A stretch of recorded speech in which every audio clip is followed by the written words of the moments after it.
Rancid did a lot of shows with Rage Against the Machine while I was with them, and one of the most incredible was a Lollapalooza guest appearance. We did Lollapalooza in 1996, where Metallica headlined, and we had like Screaming Trees and Ramones and Soundgarden and Shaolin monks.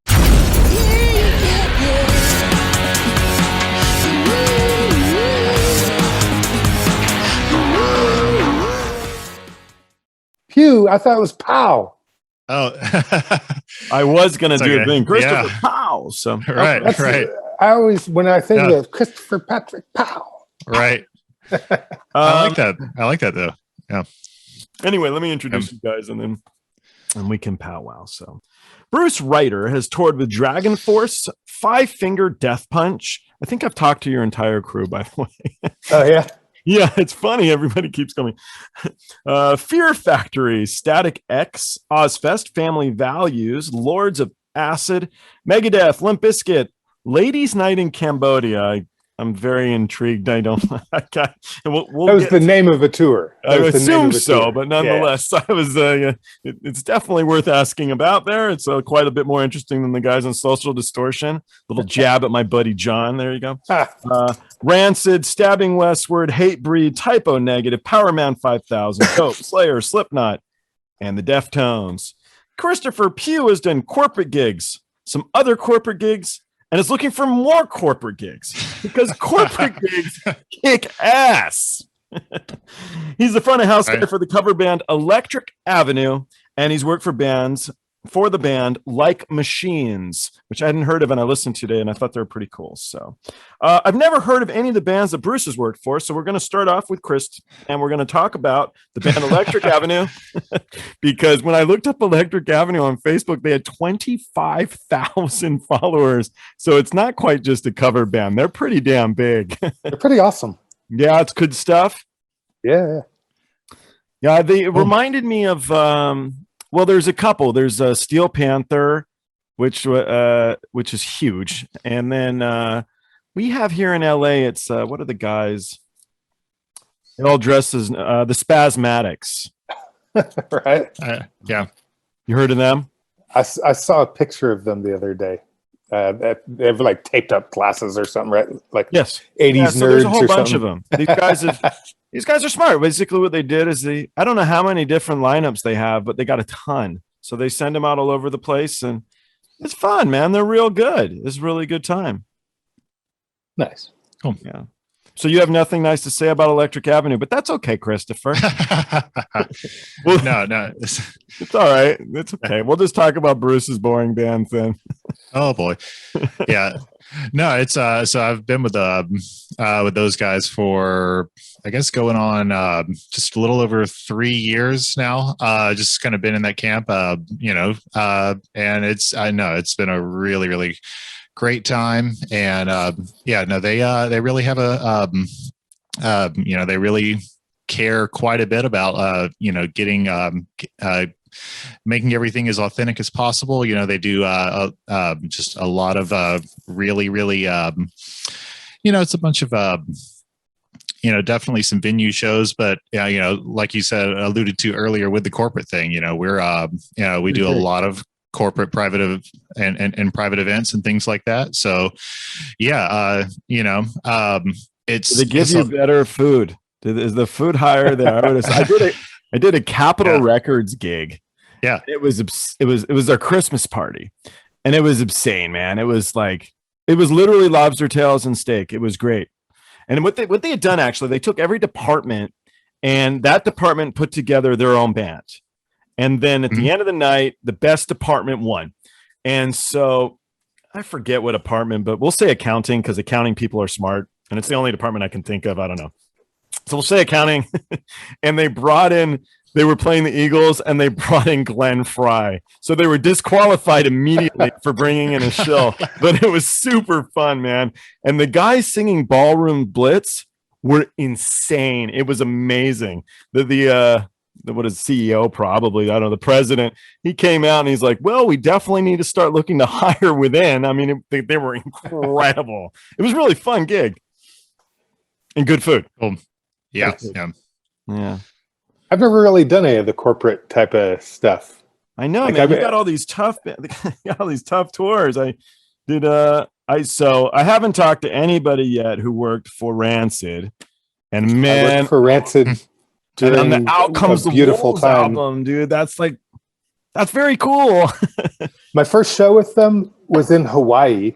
You know, I get a call from their manager who I had met on a previous tour, and was just trying to develop business with him, and he asked me if I liked punk rock, and I said I love punk rock music, you know, and so I was hired to come out and mix them, and we flew to Hawaii and played with Pennywise and Tool, and it was the closest I've actually come to seeing Tool, by the way, because they canceled their show because I think Maynard got stuck on a flight or something like that and wasn't able to make it. So I almost got to see Tool that day, but that was my first show with Rancid, and we went around the world after that, and you know, played amazing concerts all over the place. You know, and they were wonderful people. You know, like most authentic punk rock like guys I've ever met. You know, they like just in the do-it-yourself attitude and you know, having upstanding morals and just being good people. You know, like they were good people. Yeah. I think the bands with shorter hair are cooler people. They had shorter hair. Yeah. The guy sitting on the steps in the front of the album certainly looked a bit depressed. I don't know. Oh, yeah. Maybe he had just cut his hair off. He was just getting sober, maybe, and yeah. Yeah. Man, that album, that and Social D. I loved Social D. And Social Distortion was a childhood dream, really, to work for. You know, so I learned about them from. I went on a youth church trip from Illinois, where I grew up, to Colorado, to Denver, Colorado, and yeah, I would. You ended up with like, Social Distortion on the church trip. Well, no, bad. I would split from the group and just go hang out and find whatever I could find. And I found this group of punkers, and they, you know, they had like Liberty spikes and stuff, and they were selling pictures to tourists. You know, like you could, for $5, you could take my picture. You know, sure. And they had this cassette tape that had Social Distortion on it, and I had a boom box. Yeah, so. How big was your boom box? Could you throw it up on your shoulder? It was the big old school. Of course. It was in the 80s. Yeah. And it was like 1984 or something. Yeah, so big old boom box. It was a Sony. Oh, Sony was the way to go. They lasted a lot longer. They could take a beating. The guys on Venice Beach, Sony.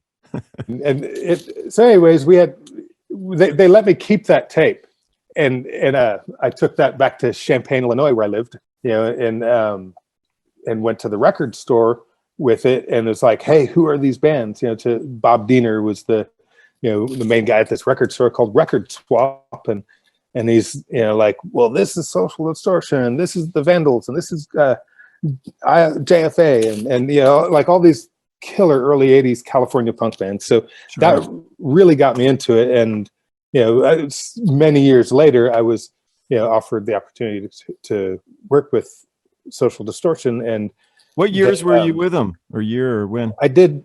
I tried to memorize your resume. I did the And Out Come the Wolves tour cycle. And no, and Outcome, or not And Out Come the Wolves. That's Rancid. White Light, White Heat, White Trash. So that's early 90s, I think. It was 96-ish. Yeah, okay. Mid 90s. And in 95, I did a tour with them that was sort of in between record cycles, and they were trying out songs for the new record, and you know, trying out a couple of musicians that they were, you know, working on, and it was incredible. Like the first time I met Mike Ness was really cool. So we were staying at this dingy hotel in Washington D.C. and I got my phone rang. You know, of course, it was before cell phones or anything. You know, my phone rang at the hotel room, and it was Mike. You know, he's like, "Hey, Bruce, will you bring my guitar to my room?" You know, so I brought this beautiful old Gibson I don't remember what model it was, but it was a vintage Gibson acoustic guitar that was just wonderful sounding. And I'm sure he stole it. It's okay. Yeah, he might have. He might have. And he was he was just a really great songwriter and an interesting person. He's such a character. It's like he had one of my favorite lines. There's a video. And it finishes off and he goes, we all have a little bit of trailer park in us. Some of us are just too afraid to admit it. And that's the end of the video. And I was like, yeah. That's awesome. Yeah. That's true. Yeah. Champaign, Illinois right there. I don't know. Champaign, Illinois. We had an amazing music scene there. Like I thought that everywhere when I grew up, I just assumed that everybody in the world was surrounded by awesome concerts all the time and amazing musicians. Oh, that's cool. And I went on tour and learned that wasn't the case. Yeah, that the world has a lot of crappy bands. Yeah, and a lot of nothing too. When you go to some cities, there's no music scene at all for people to get out and express themselves in. And I hate to say it, but a lot of it's in LA, man. I mean, a lot of people, they come here to like become a rock star. I don't know anymore, but they were, and they sucked. So it's interesting. Where like Kansas City and Chicago, go into any bar you want, they're gonna knock your socks off. They're gonna be incredible. Chicago had an amazing music scene. The punk rock stuff coming out of there, like the Jesus Lizard and Steve Albini's stuff was so cool. And like he would. A side note about Steve Albini. Okay. He came down to the club that I was working at with a band called the Digits, and mixed their sound, just for one event. And watching him work was so different than every other engineer I had experienced. Because he was completely not getting in the way of the music. His objective was just to get the gain set and turn it up so you could hear it. Yeah. And just that's it. Nobody's here to check out what I'm doing. And it seemed so odd at the time, like, because all the other engineers were trying to polish it and make it, some kind of perceived perfection or whatever, and he was just trying to make it what it was. Mine goes to 11. Yeah. I'll tell you a good social do one. So I was, do you know Bobby Lee? Yeah. Okay, so Bobby. We didn't work at the same time, but yeah. He didn't really work much anytime. So Bobby introduces me to John, and I called John, and he's like, or John and Bobby, they're like, we have the same tattoos because I was the best man in his wedding or something. I'm like, this is way more crap than I need to know. And I don't want to know where you guys put your tattoos. So I called John and I'm like, do you remember Gabrielle? And she dated Mike. He goes, dude, you know Gabrielle? I'm like, I know lots of shit, man. I know lots. So he's like, all right, man. He goes, all right, cool. So what is that? I'm like, well, I want to write a song with you. I love Social Distortion. So he's like, all right. So he sends me this track he had been working on, and it sounds straight Social D. It's just, I thought it was great. And I rewrite some of the lyrics, and I send it back, and he calls me, and he's like, so Joel, did you ever go to AA? I'm like, well, I was supposed to once, but being that it's anonymous, I just lied and never really went. And he goes, okay, because all of the lines that you removed are like AA slogans, and you made it a drinking song. I'm like, oh man, sorry. That's funny. Yeah, I had no idea. I didn't know. Yeah. A lot of punk rock bands are sober. Yeah. And they, and it's partially because of the culture that a lot of punkers grew up in or whatever, just in lower class poverty, single parent, whatever your stereotypical problem may be. Yeah, and I think you go through cycles. I do. You've maybe been there, done that, or you just don't make it through the cycle of, and you're done. So a lot of the guys I know don't drink anymore or do any drugs at all. So, which is a good thing. So I've found it easiest to be a non-drinker myself. Yeah. What about you, Pew? You a drinker? Not really. I've just when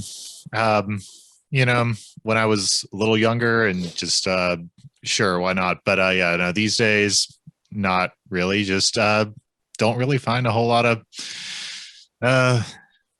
satisfaction in it at the end of the day. I just feel worse the next day. I'm like, getting drunk sucks, right? Yeah, kind of like listening to a Rancid record. Yeah, I still listen to Rancid quite often. I think that they're an amazing band. And Tim, he puts out a lot of solo stuff on Hellcat Records, his record label. Sure. Like they're just incredible still, you know. And that guy wrote probably a couple songs a day, it seemed like, when we were on tour, you know. To me, they're like an AC/DC in that all the songs sound the same, and I'm okay with that. I got no problem. Yeah, they don't deviate too far.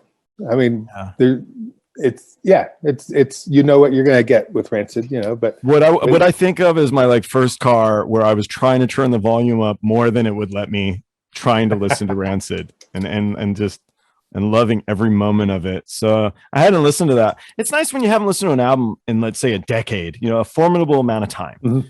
And you throw it in there and you smile from ear to ear going, you know, I wasn't dumb. This is great. This is still great. I love everything about this. I got to listen to this more often, whatever have you. But it's really cool when, you know, for me, it was Rage Against the Machine. It's like, loved them.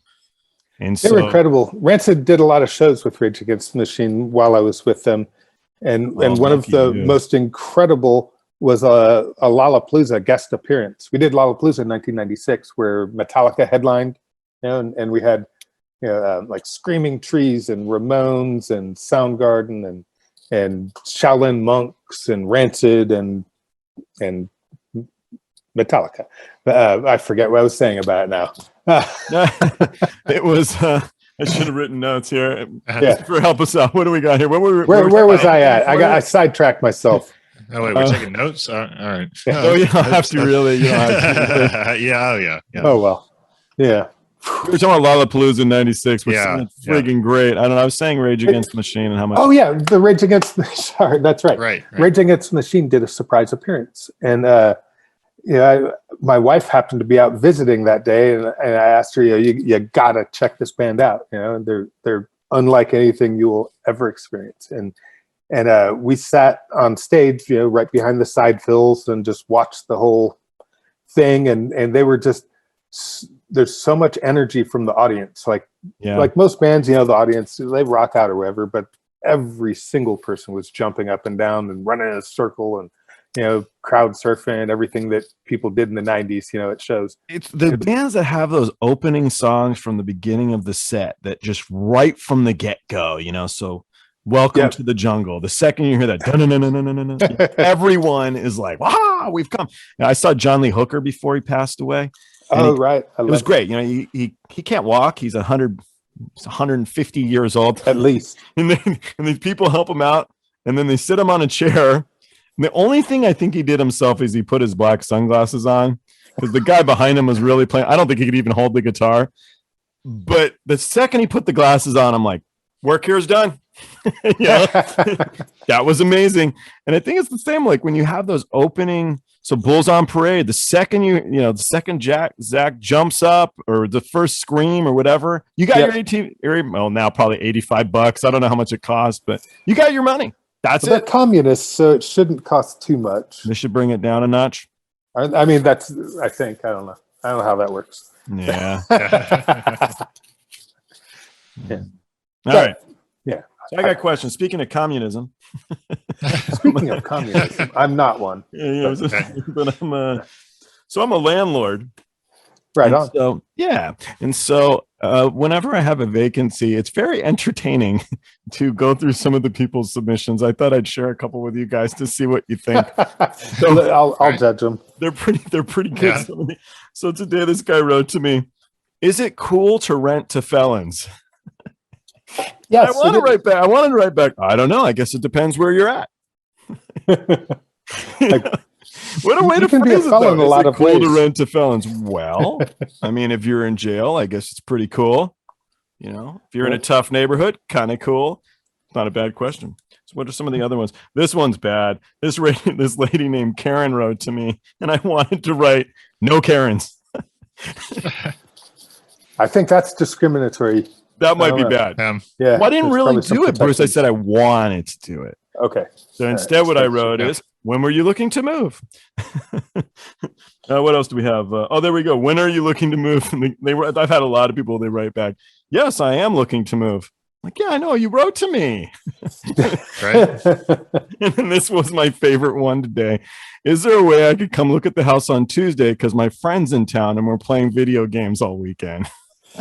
No, would be my answer to that. But we are available today between 4 and 4:05.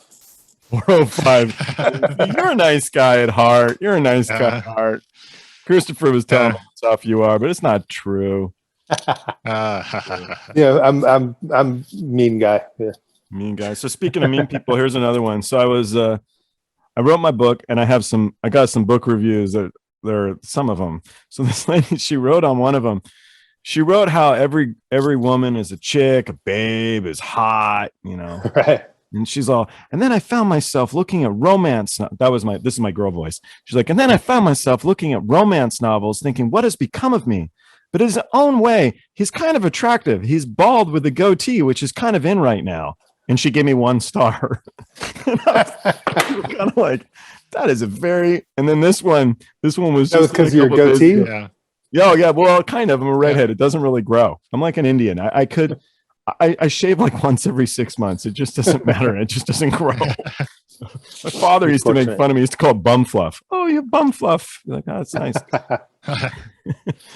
Someday you'll be a man. This one lady, she wrote here, or some person, they wrote here the other day. It was, I've had more fun hanging out with child molesters.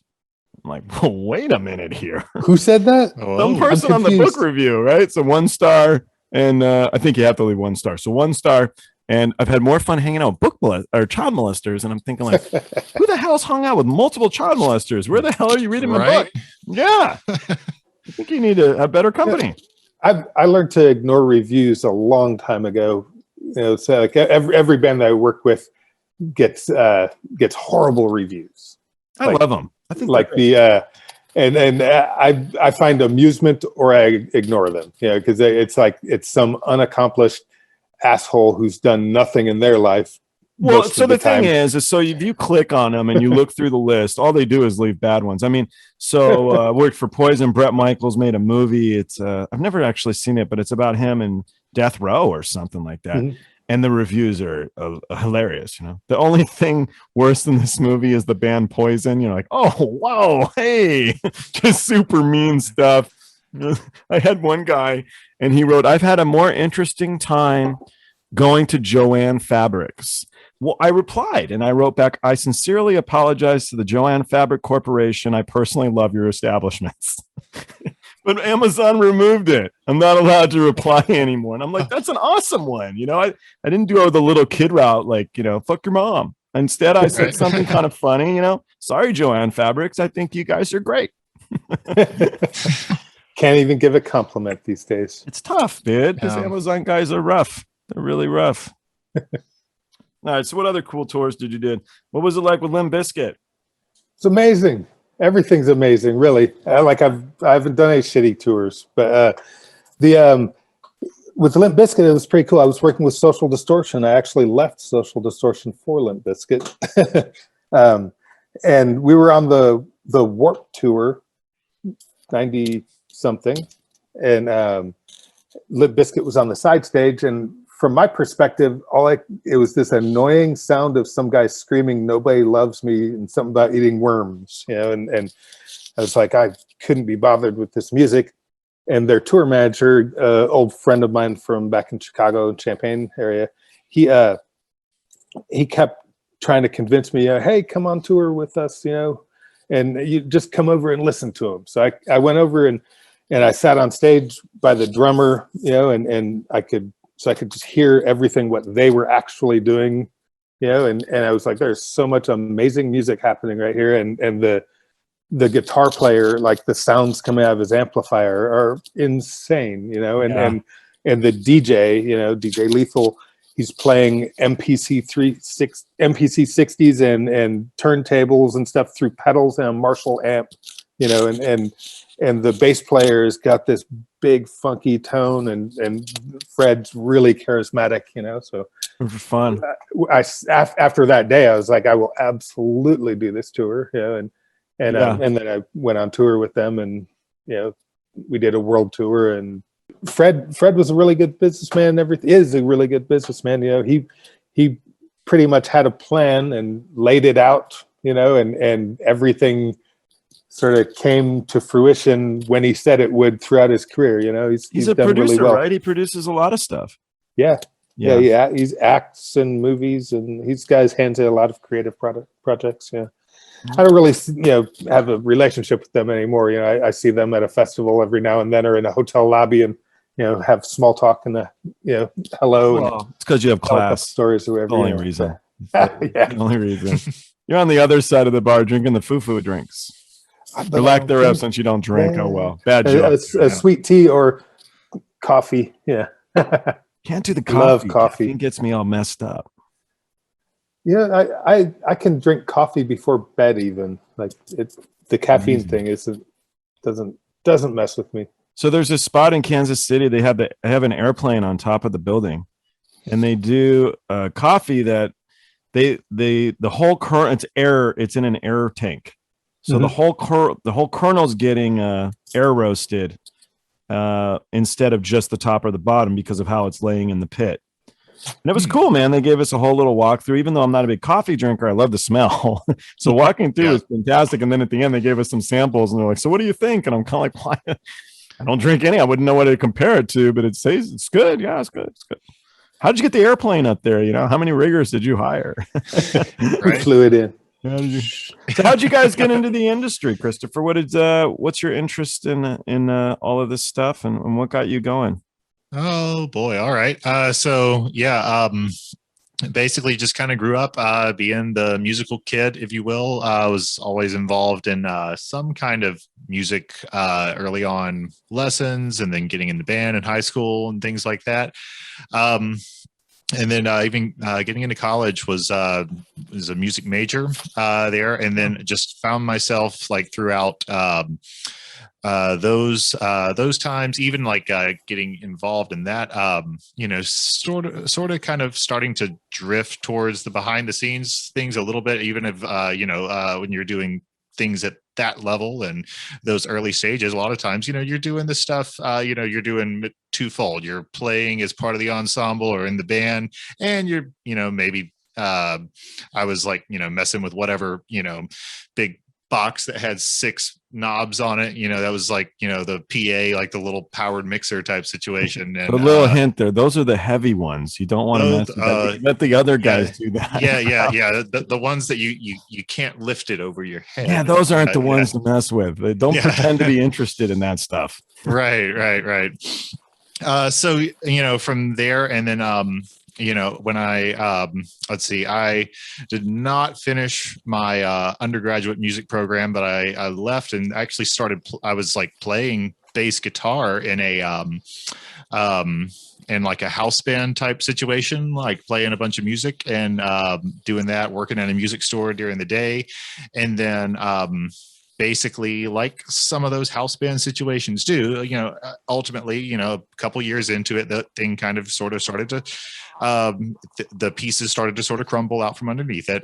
Things started to just kind of dissolve, and I actually ended up at that point getting a full-time entry-level position at the University of Georgia, and that's was where. Is that in Athens? That is in Athens, which is where I'm still pretty much in the Athens, Georgia area now. But oh man, my best buddy's moving there right now. He's retiring. He's a cop. He's retiring from. Oh, LA. Sweet. Okay. Because his friend owns a brewery there. Okay. Which one is it? I'm gonna have to find out. We've actually got a couple now because we start. So the guy who owns the brewery is English, from England. Okay, England.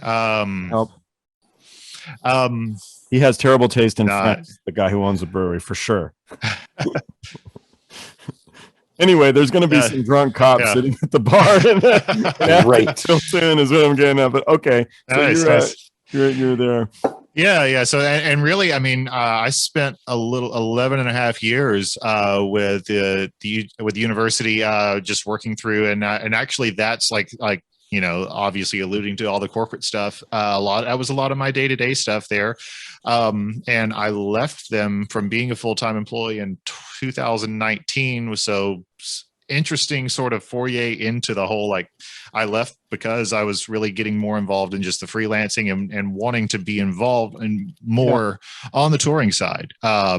Bruce, I think maybe when you and I first met, I actually mentioned that this is kind of where I was going too.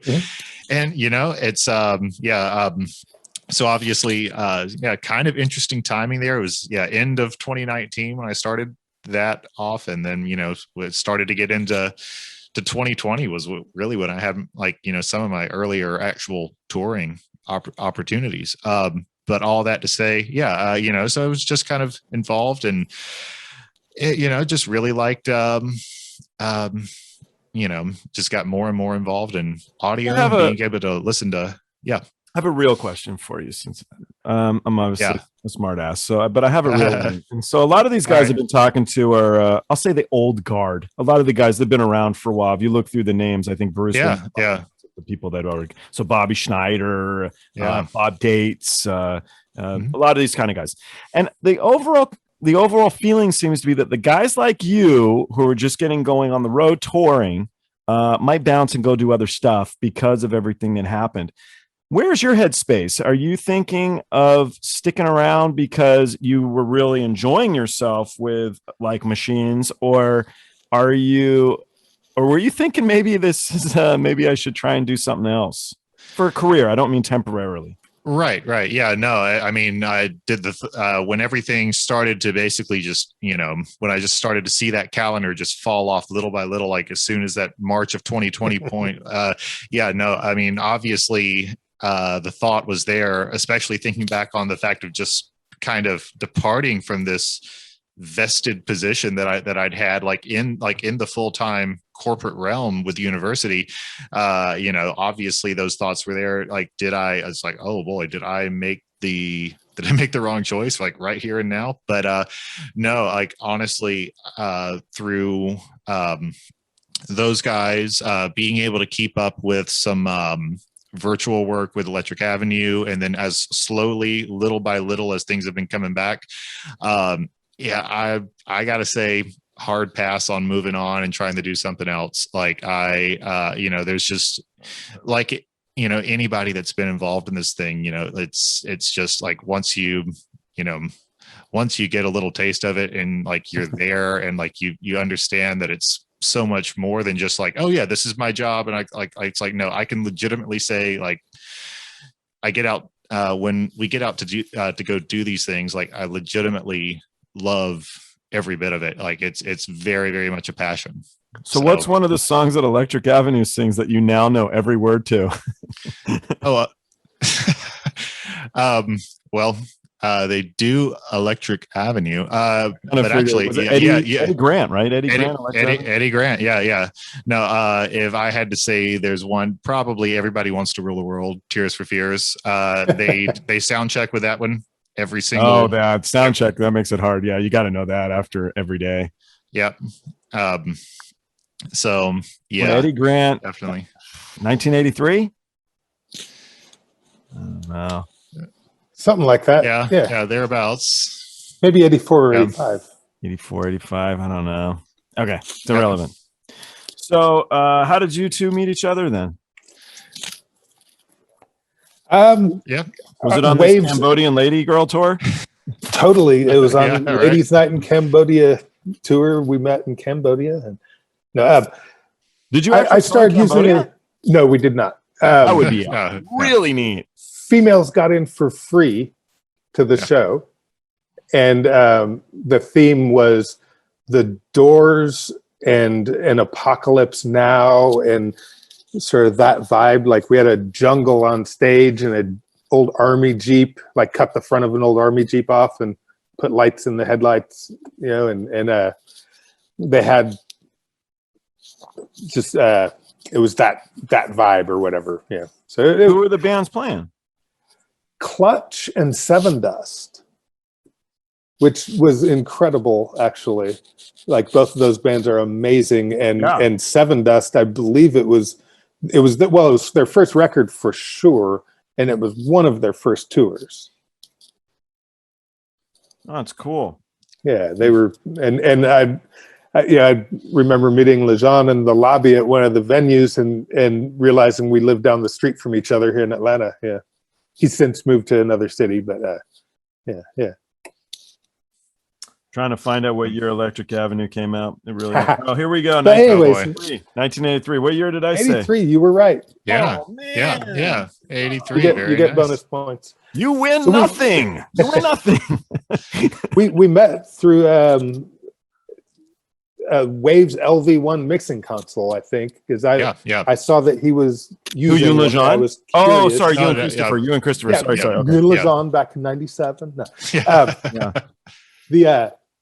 Anyways, I saw that he was using one, and it serves some new technology that is sort of interesting, and I like to try new odd things that not necessarily everyone's using, and at the end of the day, side note, I probably reverted back to what everybody's using. I'm using an Avid console now, but anyways, I noticed that he had one, and I wanted to get my hands on one and just look at it and get some opinions. And Chris has a lot of technical knowledge and knows all the nerdy stuff about how everything's interconnected and the networking and such. So I picked his brain and went to.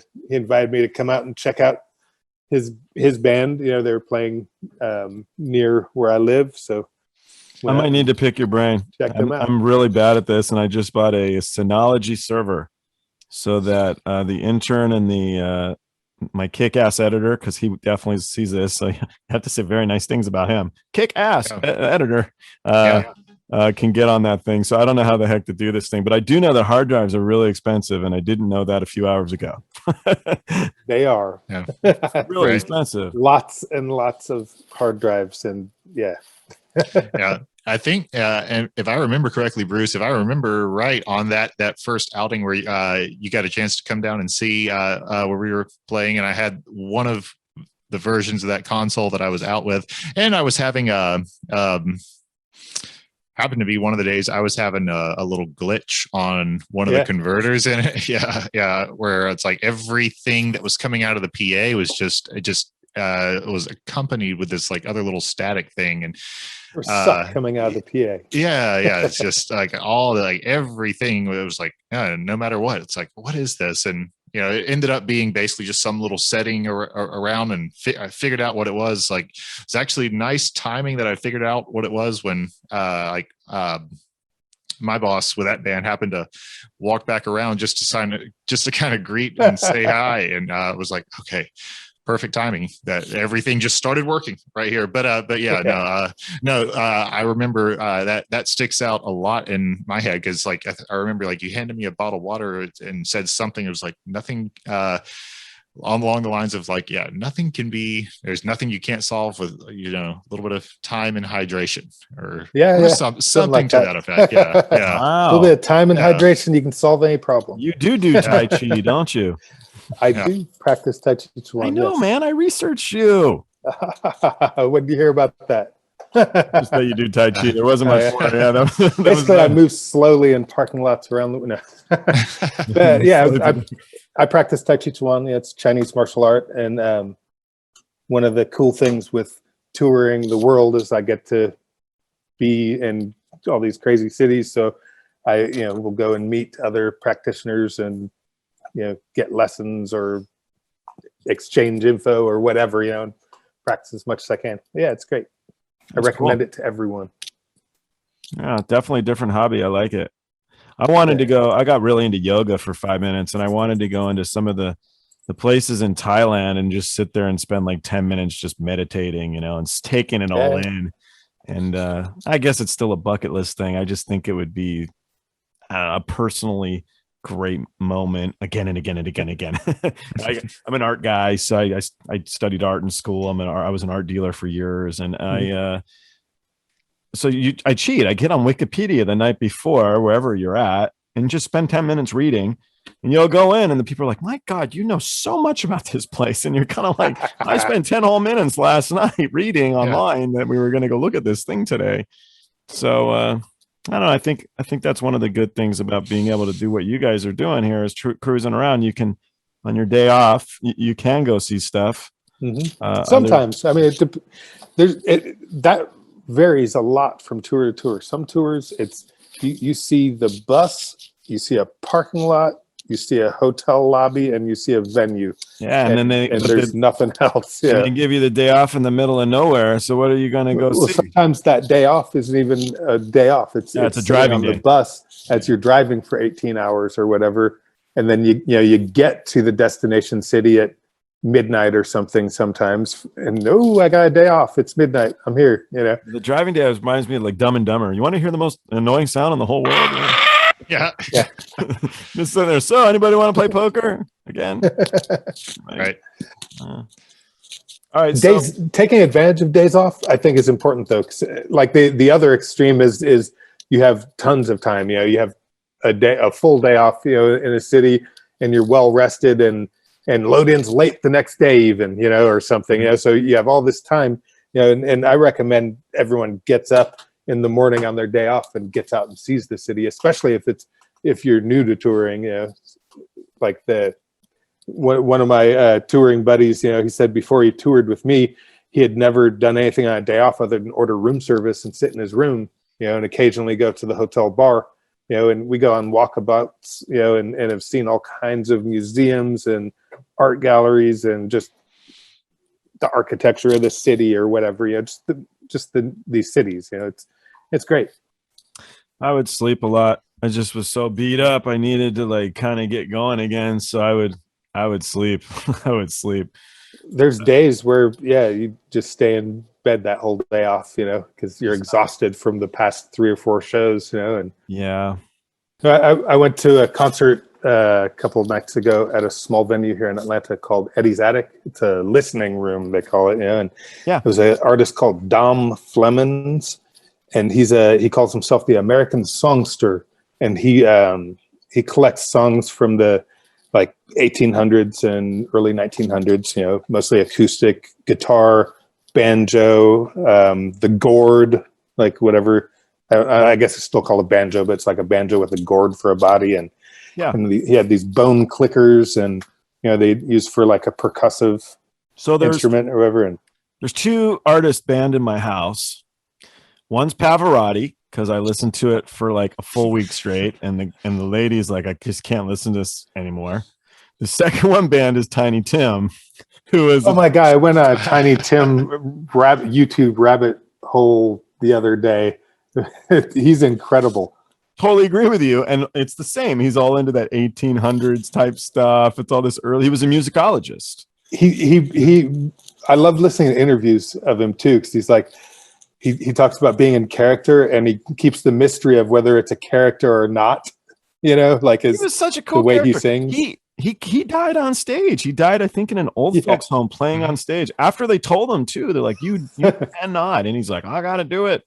I got to tiptoe through the tulips one more day. The show must go on. Don't you tell me what to do. I'm 6'8" and I'm Tiny Tim. That voice. That shrill. I don't know. Do you think it was like the Bee Gees thing? Like he could turn it off if he wanted to? It'd be funny if he sounded like Mick Jagger. Really? But he just decided to do this whole like tangent weird thing. That would be a good cover. He made a living. We should get Rancid and like actually any punk band that would say okay to like cover Tiptoe Through the Tulips. Yeah, I doubt anyone that I know would. I don't know that many people, so I know for sure nobody would.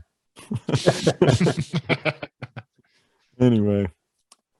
All right, so I do have a question that I like to try and ask guests. And so my trying to come up with a podcast, and my buddy's daughter, who's in 5th grade, she said, you should ask all your guests, when was the first time they felt famous? So bear in mind, it's a 5th grader. So to make it a broader question, when was the first time you felt great about yourself, felt like a celebrity, felt famous, smiled from ear to ear for no apparent reason? When was a time where you were just like, this is cool. I got something going here. There's an event, something that's good we're talking about. I don't know about a first time or whatever, but it always feels good when you're standing at the soundboard or whatever, and the show's finished, and one of the band's fans comes up to you and calls you by name and, and talks to you, and just offers appreciation or whatever. Yeah. Were they asking for child support by chance or no. Okay. Not guitar. I don't give out guitar picks, child support, or set lists. So, yeah. Man, you're tough. Yeah. So it's so sad for the kids that ask for set lists too, because I keep it digital, because I have all these cues and stuff that go along with my set list, and so I can't really give it away because it's got all these crazy notes and codes that nobody will understand anyways. The problem I had with set lists always, and I sell a lot of memorabilia, I'm a big memorabilia dealer, is it's just Xerox copy that you hand out to everybody on the crew and you stick it on stage and hand to people. It cracks me up actually seeing set lists that I've made over the years too. Cause like there's you see on eBay or whatever, people sell stuff and they're like, oh, that's my little note at the bottom, like, the version 1 and the date or whatever. Should be on a bigger, flatter plate. Yeah, feeling famous though, I don't know about feeling famous, but it's nice to feel recognized, for what you do or whatever, for the time you put in and stuff. So, yeah. Okay, so recognition from the audience more than. I mean, that feels great when it's just unsolicited and unbiased, like recognition, I guess, about what's good and bad, really, because I enjoy listening to critique too, especially from the audience when they don't necessarily know I'm the sound engineer. Because on occasion I'll, walk out into the room away from the soundboard and I don't necessarily look like roadie guy, I don't think, and I don't have passes all over me. We should start this thing where we tell people the best way to get a guitar pick is from the guys at front of house. They think that.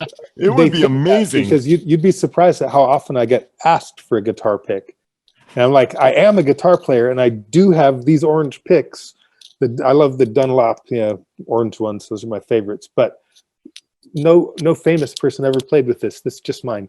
Yeah. It's always in my pocket. I don't play guitar, so I never really started grabbing picks off the stage. I never did it.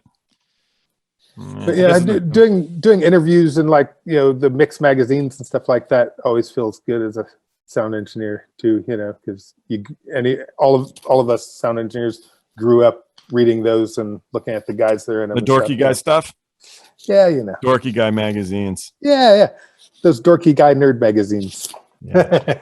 I don't get it because I can't hear. I'm deaf, so I can't get into sound now. I don't know. It's like, oh, my speakers sound great, and I'm like, I can hear it. I don't know though. I can't tell the difference. I'm just totally gone. So, well, fake it till you make it. Yeah. if you can convince somebody that it sounds good, that it sounds good. Yeah. What do you got, Christopher? Oh, so all right, same question. Same question. Yeah, there we go. Right.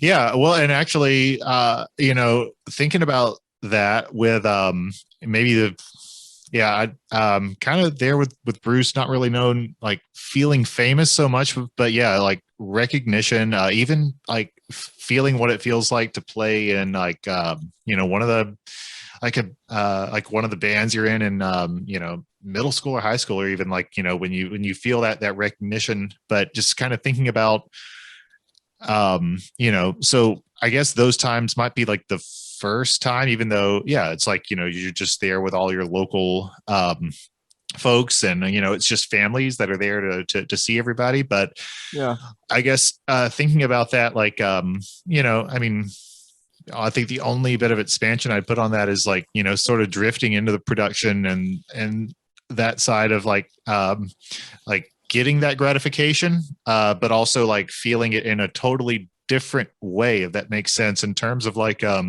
later on, like, what Bruce was talking about, as far as being able to really, pick up on things that people say, and like whether they know that they're giving you a compliment or not, or they're just making like, positive commentary, positive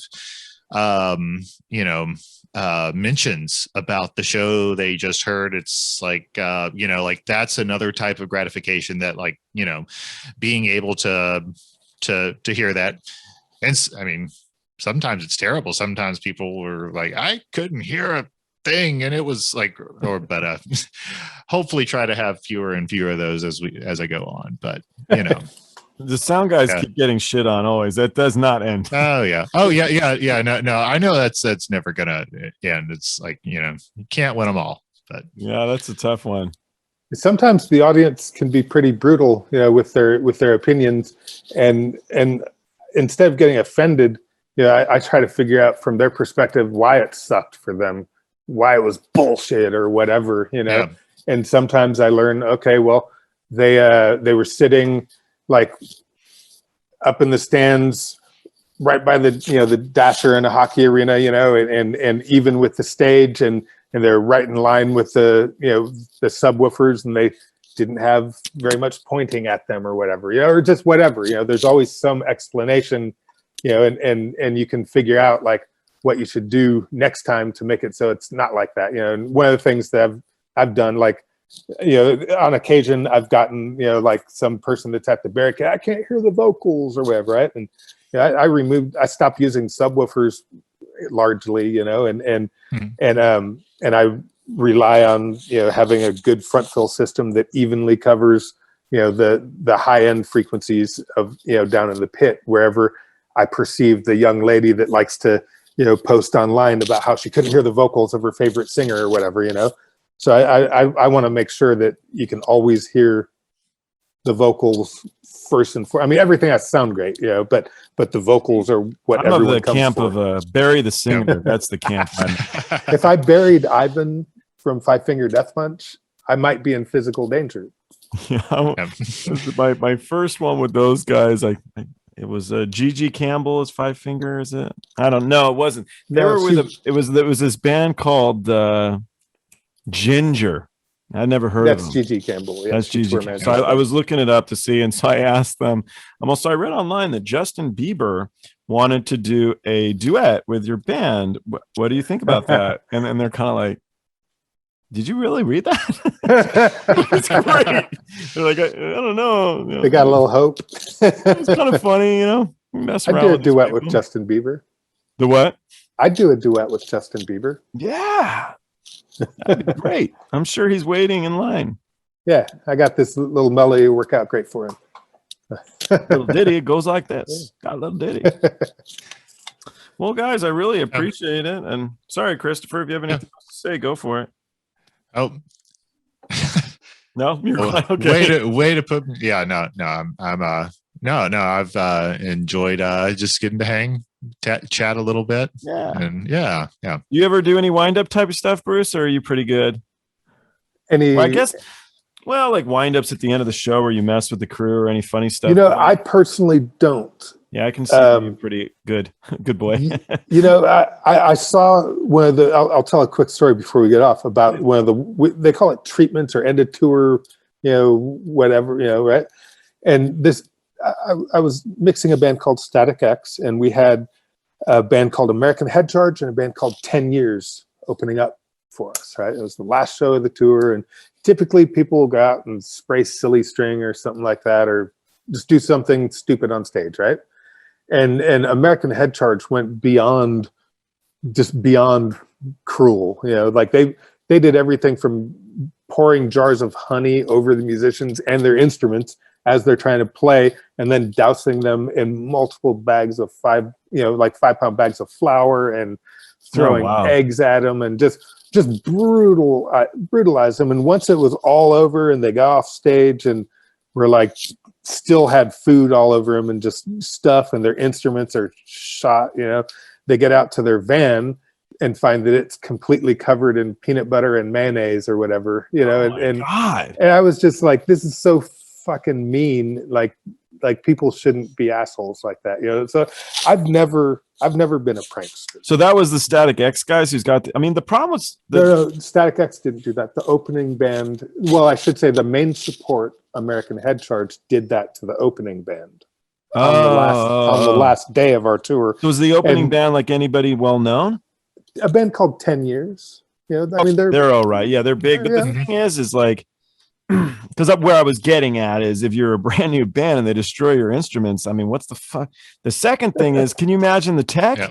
I got to clean this damn thing. Yeah, well, and they had one guy, like this poor guy he was their sound guy, merch guy, tour manager, van driver, helped them load in and out, you know, and it's like, oh man, you know, and our crew helped out as much as we could, and like they messed up the stage, you know, pretty bad too. So, and we're about to go on. So like, you guys off quickly get during the fuck out here and figure out and clean up your shit, you know. But yeah, but anyways, sometimes it's funny, but I think that it's just best to not interfere with the shows, you know. I don't know. That one's brutal. That one's a bad one.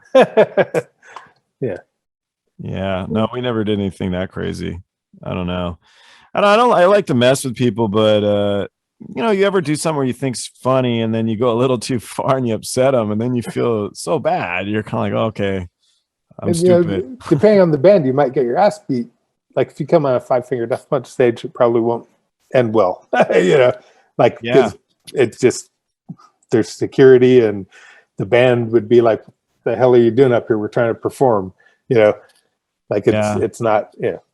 Oh, cool. But yeah. Yeah, I toured with Charlie Hernandez. He was my boss. Nice. And Charlie there was no way you could pull any of that kind of crap. That definitely not acceptable, not funny, not cool. So we never really did a lot of that stuff. I remember the last day of the Family Values Tour 2001. Charlie Hernandez was production manager for Stone Temple Pilots on that. Yeah. And he everyone from the whole tour got on stage, and it wasn't like nothing was being destroyed. It was all like good vibes, everyone patting each other on the back for a great tour or whatever, you know.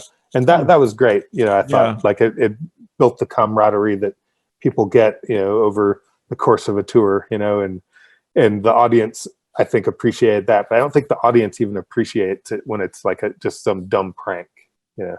Well, you're taking away from a performance I paid a couple bucks to see. So while you think it's funny, we're not in on it. So you have that to deal with too. You know, I think windups are okay, but I don't think you should ever mess. Well, you're messing with someone's career. You're messing with their livelihood. Anyway, I don't know. That sounds pretty crazy. Yeah. I want to avoid making people look bad too, you know, like, I mean, I want everyone around me to be lifted up, you know what I mean? And like the other bands that are on tour with us, you know, they're sound engineers. I want them to have the best mix they can, you know, and to, you know, like everything to be perfect for all the bands. Cause the better it is. Being the stage manager and having to clear up honey. I mean, that's brutal. I have no idea. And you got what? 15 minutes or so? No way. Yeah. We get 30 minutes normally between, you know, before the headliner. Yeah. So it's a long time. Nah, it depends how bad, man, with flour and honey and everything. Yeah. Anyway, that was a long time ago. And, you know, American Head Charge, in spite of that, are an incredible band. They made great music and did great shows. It's just, Yeah. So when you're out on the road there, how do you test the sound? I don't know, what am I thinking of? What do I listen to when I'm tuning the PA? Thank you, sound guy. Yeah. Is it Celine Dion? Or is it Celine Dion? Infectious Grooves I like a lot. There's just basically anything that's familiar. I don't get stuck on one song in particular. Why did everybody where's the Steely Dan joke? Why did everybody pick Steely Dan? I never, because it sounds neutral. Like there's nothing that stands out too much and nothing that's buried too much. So it's even throughout the whole, you know, frequency spectrum, I think, is why people chose, you know. So like America would be great. Like any kind of song that just has a flat keel. Any song that you're familiar with works fine, you know. And to me, it's just about making a familiar vibe. So if you like AC/DC Back in Black and you know what that sounds like on your headphones or on your home speakers or whatever, it should sound sort of familiar when you're playing it through a PA. So you EQ it or adjust the processor or have the systems tech, you tell them, oh, it sounds stupid, and they figure it out from a technical standpoint. Gotcha. Like Yeah. It's a great sounding record. Yeah, I've been kind of I've been kind of enamored with familiarity for sure, but kind of go to a couple of standards if I'm going to just like listen to an overall reference, which is I typically bring up a Jeff Buckley tune here or there, and it's not necessarily that one. Even like I know it's not 100% neutral, like a lot of the really well recorded Steely Dan material is, but there's things I know about it. So there's like characters and qualities about it that, like, if I know that the system is behaving like it should have this kind of vibe or feel to it. So interesting. It makes total sense. Just never. I'm just looking at my playlist that I have for tuning the PA here, and it's in front of me by Infected Mushroom, not Infectious Grooves. Mm-hmm. So, and Pink Floyd, like, What Do You Want From Me? I think it's a wonderful sounding song, on a PA system, just to see how the PA is balanced, see if it's too harsh or if it's too boomy or whatever, But yeah, what do you like to hear the sound guy play when you have to get pummeled in the afternoon? You're asking me? I do love AC/DC. You brought it up earlier. I'm a huge AC/DC fan, so I always like that. Yeah. Our systems tech on our last US tour, he played this really annoying song called Reggae Shark, and it was I know it. I bet you something about sharks I bet you didn't think that sharks could fly or something. I don't know, but it's the most annoying song you could possibly imagine. He played. Way to win over the crew. Just to, I don't know why I don't know what he had against us. Yeah, he was fired. And normally I have to listen to because the systems tech will get the PA together before I touch it, and so they'll play a couple of songs typically while I'm waiting, so I'll get to listen to whatever their preference is too, Yeah. And have you ever heard of Deadsy? Yeah, because somebody else had it on their thing, but no, I mean, I don't listen to this kind of stuff. I never listened to metal ever. They had a record called Commencement in the early 2000s. It's great. Really good record. And they're a bunch of rich kids basically from New York, and they like the singer, his mom is Cher and his dad is Duane Allman, I think, and they all grew up in this sort of privilege, whatever. And it's just an interesting band. Yeah. Check them out. I'll check it out. I've heard it. Yeah. Did you ever tour with Rigger Dan? Yeah. He was a roadie that was legendary rigger, like who used no safety precautions and got shit done. So I have the Rigger Dan. The guy could do a pirouette in the sky holding a cup of coffee. I make him do And so I made a film years ago and I dedicated it to Dan. And his mom and his sister came out to watch it. And don't get me wrong, I don't think you'd want to be in a room by yourself with the guy. He was really kind of kooky, but an awesome human being, highly entertaining. Yeah. Just a wonderful person. And so when he died, his dog, and Sharon took the dog and took care of the dog until his mother came and fetched the dog. So the thing is here, she didn't have to do that, and you could say, oh, well, she has the money to feed the dog. She has the underling to send to go fetch the dog. Any excuses you want to make, she didn't have to do that. That's what's important. So as tough as she is, she's also very caring to the people. I think that she is in part of her camp. So definitely she is. Yeah. And I hold her. She's done a lot for our heavy metal music community or whatever. Yeah. Like just keeping us all employed and giving us a platform to jump from, Yeah. You got any cool Dan stories? Just all I can think, whenever I think of Dan, I think of him at the amphitheaters that we would play and just walking on beams with just wearing shoes and short shorts and, like no shirt and just no harness, no anything, and just walking like he's walking on the ground, and so his mom told me that he was afraid of heights as a kid. He got over it. Isn't that incredible? We would do what's called the leap of faith. So the leap of faith means going up and down the ladder is the hardest part of going up in the rig. So that's what Dan taught me. So the leap of faith means you swing the truss and you jump over to the other motor without going up and down that damn ladder. So that's the leap of faith, the Dan leap of faith. But I used to do the leap of faith all the time, which isn't that scary because sometimes that motor chain is not that far. So you're only like reaching out an extra 3 or 4 inches even to get to the next truss. But if you do the leap of faith in a big city, it just does not go over good.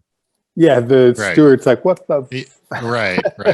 What is this shit? But so I put on my harness in case there's someone there, but I would never connect to anything. But I did have a truss once where nobody bolted it together right, and it shifted. Oh, that's scary. Like it's so scary. Yeah. It's so. And that was, I'm like hugging onto it. I quickly lock in, and I'm just sitting there up in the truss going, oh fuck. The responsibility is pretty great when you get into to that type of touring. We're full production. Because you can get hurt. You can hurt people. I had once somebody left a crescent wrench in the sky. It fell like 5 feet from Bret Michaels, but he never saw it fall. Oh, he's lucky that he didn't see it. He's lucky it didn't hit anyone. That'd kill someone. Of course. Well, I'm a big Curtis Mayfield fan, and that's what happened to him. Something fell out of the sky while he was performing and crippled the guy, and that eventually led to his death. I was not aware of that. I knew something happened at a show. Yeah, I have seen on a just a mobile installation I was doing building sound towers. I have seen climbers even with the C wrench. I guess they thought they tied it off right, but it slipped and it it didn't hit anybody square, but it grazed somebody. Just witnessing that one time, witnessing that one time, that's enough to make you just like very, very aware of what's going on around you. And the reason why we take the safety protocols that we do. So you got to wear a helmet at load in and load out, if you're around the deck, Yep. You really do? They make you guys wear a helmet now? Yeah. I mean, there's some venues obviously where you don't have to, I suppose, but in Europe you have to everywhere, until the truss is set. Basically, until nothing else is going to move, you have to wear a hard hat if you're on the floor. And they'll typically have someone, like a local safety person enforcing rules like that, making sure everyone's got their vest. I didn't have any of that. I'm the Rigger Dan days of just shit and shenanigans. In the past 10, 15 years, things have gotten way more corporate, and way less pirate, like I started in the pirate days when you made the rules, but now it's like there's health and safety and OSHA and all this, stuff that you have to follow. And, it's for the better. Yeah. No, I'm sure it's gotten more complex with the rigging. I mean, we had 250 points on our tour, and that's not necessarily the biggest tour out, Wow. And anyway, you guys have a good evening. Stay in touch. If you need anything, let me know. And take care, be well. Thank you. Absolutely. Have a good tour. Later. Cheers. Cheers. Thank you. Bye.